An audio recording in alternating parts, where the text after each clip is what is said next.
Maya sat at her parents' dining table 3 days before her mother's big birthday, a celebration her mother liked calling a milestone. The room was set perfectly with candles and cloth napkins, arranged like a magazine spread made by people who never lived with children. Her mother, Carol, sat proudly at the head of the table like a queen waiting for approval. Maya's husband, John, sat beside her, steady and calm as always. Across from them, Maya's younger sister, Beth, relaxed comfortably while her husband, Ryan, offered polite smiles. Their 3 children filled the remaining chairs with loud, restless energy. Maya's daughter, Hope, 12 years old and gentle, sat quietly in her seat. All evening she had pushed food around her plate, observing everyone the way thoughtful children do when they sense tension in the room. When Carol began describing the birthday decorations, Hope leaned forward with a small spark of excitement. "What should I wear?" she asked softly. Maya smiled and told her, "We'll pick something nice together." But Carol didn't even glance her way. She took a calm sip of water and said, "Oh, she's not invited to my birthday." The words hit the table like a dropped stone. Hope's expression dimmed instantly, her face freezing the way a light switches off. Maya blinked, hoping she had misheard. "What do you mean?" she asked in a voice too calm for the moment. Carol smiled with a polite stiffness. "It's adults only," she repeated. "She won't fit in." Maya looked across the table at Beth's children, Sam, Lily, and Jacob, each clearly expecting to attend the celebration. "So they aren't coming either?" Maya asked. Carol waved her hand easily. "They're an exception." Maya stared at her mother, recognizing the pattern she had grown up with, rules that applied only when convenient. Hope kept her eyes down, pretending not to care. Beth whispered, "It's just a party, Maya." But Maya felt something cold settle inside her chest. She set her fork down gently and stood. "We're leaving," she said. Carol scoffed and accused her of being dramatic, but Maya didn't argue. She simply gathered Hope and walked out of the house with John quietly rising to follow. In the car, silence stretched between them until Hope asked in a small voice, "Does Grandma love my cousins more?" Maya's heart tightened painfully. She wanted to offer comforting lies, but she couldn't. Instead, she told her daughter, "I love you and I won't let anyone treat you like you don't matter." Back home, Maya tucked Hope into bed early, knowing the day had drained her. Then she sat alone in the kitchen, letting her anger settle into a clear decision. Carol's birthday was in 3 days. They wouldn't attend, but Maya wouldn't ignore it either. He would send a gift. The next morning, Maya woke with a strange sense of calm, the kind that appears when a decision has already formed inside you. John was making coffee, watching her with quiet awareness, sensing something was coming. "We're not going to the birthday," Maya said simply. He set the mug down slowly. "Are you sure?" he asked gently. "It's her big celebration." Maya nodded. "Hope wasn't welcome. So neither are we." When Hope came into the kitchen with sleepy eyes and heavy shoulders, Maya told her the same thing. Hope let out a soft breath, almost relief. After breakfast, Maya opened her banking app with steady hands. She didn't cry or curse, she simply acted. She canceled the monthly support she had been sending her parents: rent help, utility top-ups, and extra emergency transfers. She stopped everything with a few taps and a fingerprint scan. "It shouldn't be this easy to stop years of pressure," she whispered to herself. Then she turned to the shared birthday account Carol insisted was fair. Most of the balance was Maya's money. She transferred her portion back quietly and froze the virtual card connected to it before anyone could spend another cent. Now she focused on the gift. Maya bought a simple box and wrapped it neatly, nothing dramatic or loud. Inside, she placed a letter she wrote with calm hands and honest words. She didn't insult Carol or scream through ink. She just wrote the truth plainly. "Mom, you crossed a line when you excluded Hope while calling it a rule," she wrote. "I won't bring my daughter into rooms where she is treated like she matters less." She ended the letter with a clear boundary. No more contact, no more money, no more pretending. Then she mailed it to arrive on the party day. On the day of the party, John took Hope out for ice cream to give her something bright instead of heavy. Maya stayed home knowing the storm would hit soon. Around midday, her phone began buzzing with Carol's name flashing across the screen. She waited 2 rings before answering. "How dare you?" Carol shouted immediately. "How dare you do this on my birthday?" Maya stayed silent, letting her words fill the space. Carol continued, voice cracking with anger. I opened your gift in front of everyone. What is wrong with you? Then Maya heard her father in the background whisper, Carol, what did you do? Carol's anger shifted into panic when she mentioned the frozen card and the empty account. The vendors are calling. The card isn't working. The balance is gone. What have you done? She demanded. Maya kept her tone steady. I removed my support, she said. It ends today. Carol hissed, you can't do that. We need that money. Maya almost laughed at the entitlement. You excluded my daughter, she said. You don't get access to her or my wallet. Carol tried again. It was adults only. Maya replied softly, yet Beth's kids are there. Interesting rule. Dad's voice came again, low and defeated. Oh, stop. Carol tried to push over her husband's voice and shouted, so that's it? You're abandoning your own mother. Maya breathed slowly, steadying herself. I'm protecting my child, she said firmly. Carol snapped, you're selfish. Maya answered calmly, this is my boundary. Do not call me again. Then she ended the call without waiting for a reply. For a moment, the silence in the room felt heavy but strangely peaceful. Maya placed her phone on the counter and let herself breathe, realizing she had just broken a pattern that had lasted her whole life.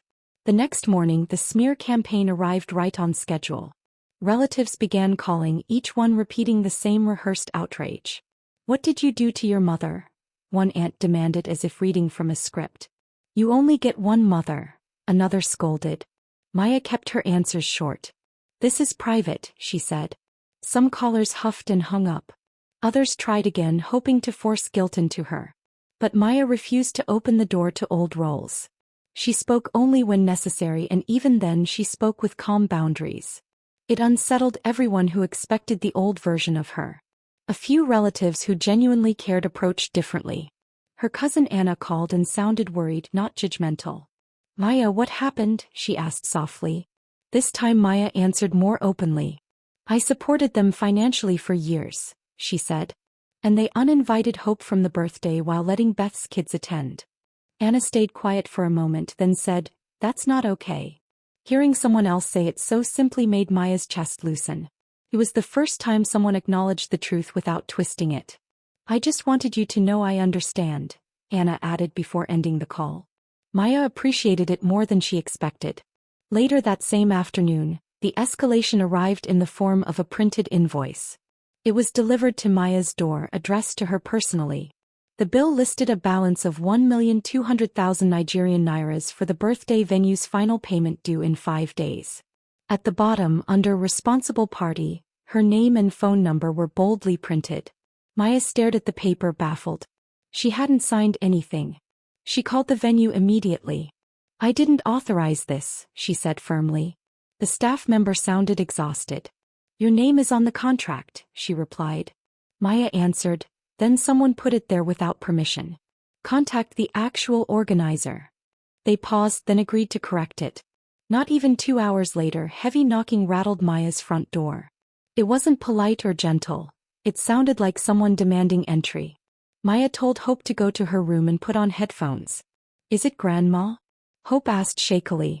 Yes, Maya said softly, but you're safe. Go on. When Maya opened the door, Carol stood there with fire in her eyes, and her father, Peter, looked tired and worried. Beth stood behind them with her arms crossed, ready for a battle. Ryan looked like he wished he had stayed home. Carol marched forward and said, Can you at least pay for the birthday? Maya blinked slowly, confused by the audacity. You're asking me to pay for a party I wasn't welcome at? She asked. Peter stepped forward gently. Maya, just help us get through this. But Carol cut him off. You have money. You always have money. Maya almost laughed at the familiar line. I have money because I work. Because John works. Because we budget, she replied. And I was paying your bills. Beth jumped in. We have 3 kids. It's harder for us. Maya stared at her sister. And that means what? She asked. That I'm responsible for financing your choices? Beth's eyes flashed defensively. You're acting like we did something wrong. Maya raised an eyebrow. You mean besides excluding my daughter and calling it a rule? Carol yelled. It was adults only. Maya stepped closer. Then why were Beth's kids invited? She asked quietly. The silence that followed said everything. Carol tried to speak, but Maya held up a hand. You don't treat me like a daughter. You don't treat Hope like a granddaughter. And you still want my money. Peter looked down, ashamed. Carol sputtered, family helps family. Maya nodded slowly. Exactly. Family helps family. You don't get to redefine that. The air shifted when Maya said, I'm stepping out of this role you assigned me. Beth's mouth tightened and Ryan shifted uneasily behind her. Peter sighed deeply as if he finally understood how much Maya had been carrying. Carol stared like she didn't recognize her own daughter. You're really cutting us off? She asked. Maya said, yes. Carol gasped dramatically. Over one party? Maya shook her head. It was never one party. It was one party too many. The words landed heavy, and for the first time Carol had nothing to say. She simply turned and walked away. Carol left first, muttering loudly, followed by Peter's defeated footsteps. Beth glared at Maya like she had betrayed the family, but something fearful flickered in her eyes. Maya knew exactly what that fear was. Beth realized she might now be the one expected to carry the financial weight. Ryan murmured a small apology before following his wife. Maya closed the door gently, her hands trembling for a few seconds before calming. John stepped beside her quietly. You okay? He asked. Maya nodded, though her voice felt tight. She had ended something big, but she had also protected something bigger. Hope peeked out of her room once the house was quiet again. Are they gone? She asked. Yes, Maya said with a soft smile. They left. Hope walked toward them slowly, still unsure of the world around her. Are we in trouble? She whispered. Maya's heart cracked at the question. She knelt in front of her daughter and held her hands. No, she said firmly. You're not in trouble. None of this is your fault. And I won't let anyone make you feel small again.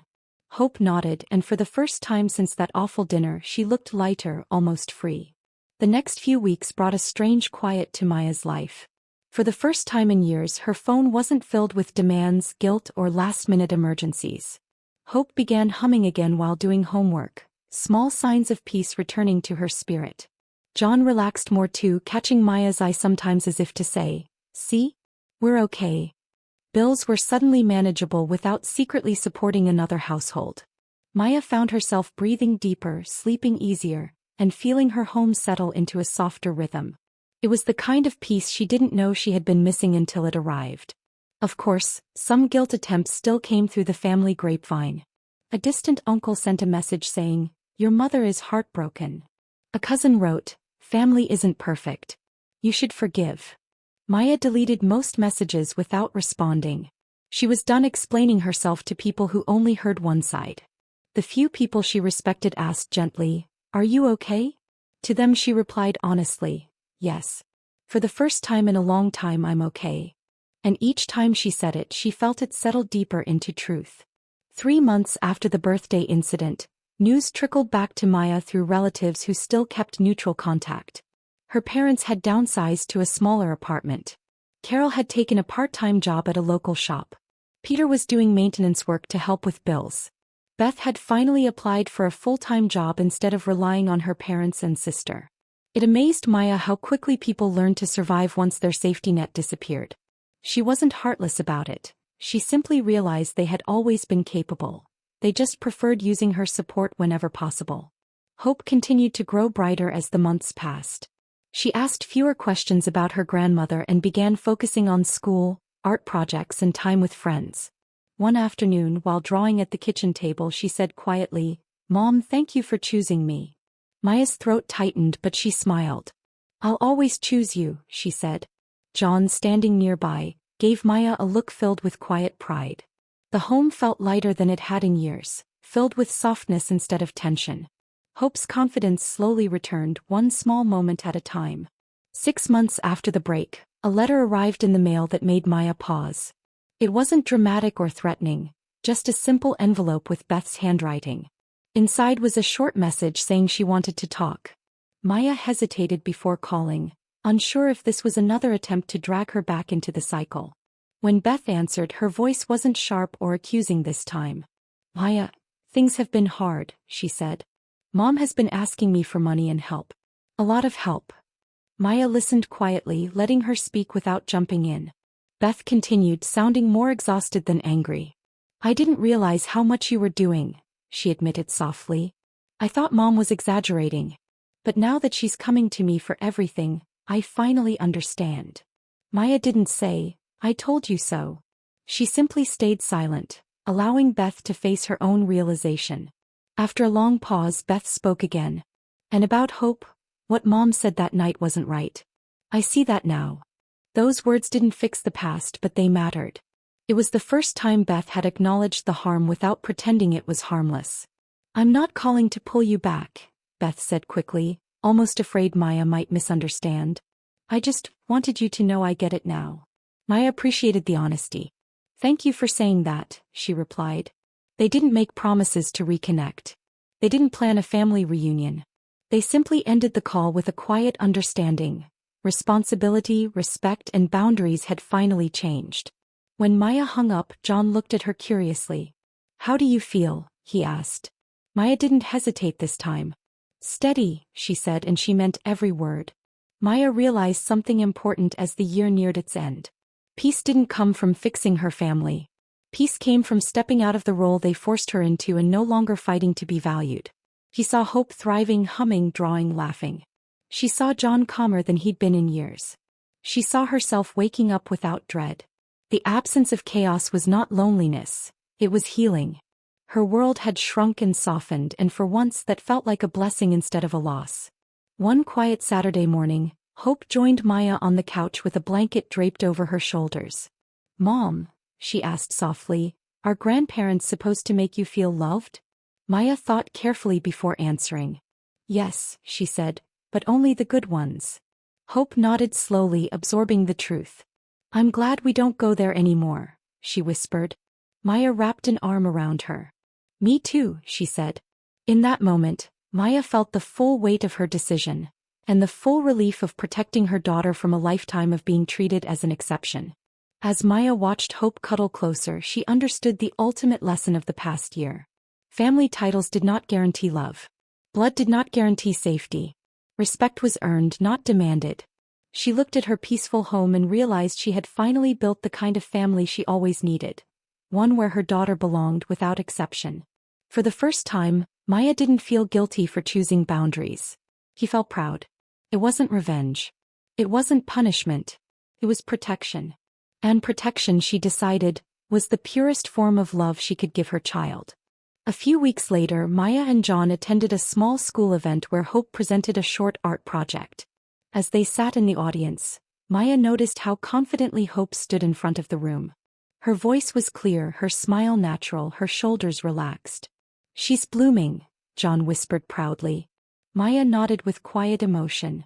Removing the toxic weight from their lives had created space for their daughter to grow without fear. It reminded Maya once more that boundaries were not walls. They were doors to healthier places. After the event, Hope grabbed Maya's hand and said, Mom, can we get ice cream? The question felt full of innocence and joy, without the heaviness that used to follow family gatherings. Of course, Maya said warmly. As they walked out of the school building, Hope chatted excitedly about her artwork. John looked at Maya and said softly, You did the right thing. Maya smiled, letting the reassurance settle deep inside her. The world felt different now, lighter, safer, and free from constant tension and expectations that never included her daughter fully. That night, as Maya folded laundry, she thought about how different her life looked compared to a year earlier. She remembered constantly checking her phone, worrying about the next demand from her parents. She remembered shrinking herself to keep peace that never lasted. Now her evenings were filled with simple routines: homework supervision, cooking dinner, laughter at the dining table. Peace had grown roots in her home. For the first time, Maya allowed herself to feel proud of choosing a future where her daughter's feelings mattered more than family approval. Another quiet moment came one Sunday morning when Maya watered the plants outside. Beth sent a small message that read, I hope you're doing well. No guilt. No manipulation. Just a simple greeting. Maya smiled, replying with equal simplicity. They were not close, but they were no longer enemies. Healing looks different for everyone, Maya thought. She finally accepted that she could love her sister without letting her back into the old cycle. Around the same time, Maya heard through distant relatives that Carol still talked about the birthday incident. But the tone had changed. Instead of claiming Maya ruined everything, Carol now told people, Maya needed space. It wasn't an apology, but it was the closest Carol had ever come. Maya didn't expect change from her mother, but she also didn't need it anymore. She wasn't living for her mother's approval. She was living for herself and her family, and that shift made all the difference. One late afternoon, Hope came into the living room holding an old photo of Maya as a child. "Mom, were you happy when you were little?" she asked thoughtfully. Maya looked at the picture for a long moment. "Sometimes," she said honestly. "But I didn't always feel like I belonged." Hope frowned softly and said, "I'm glad I belong here." Maya's chest warmed at the words.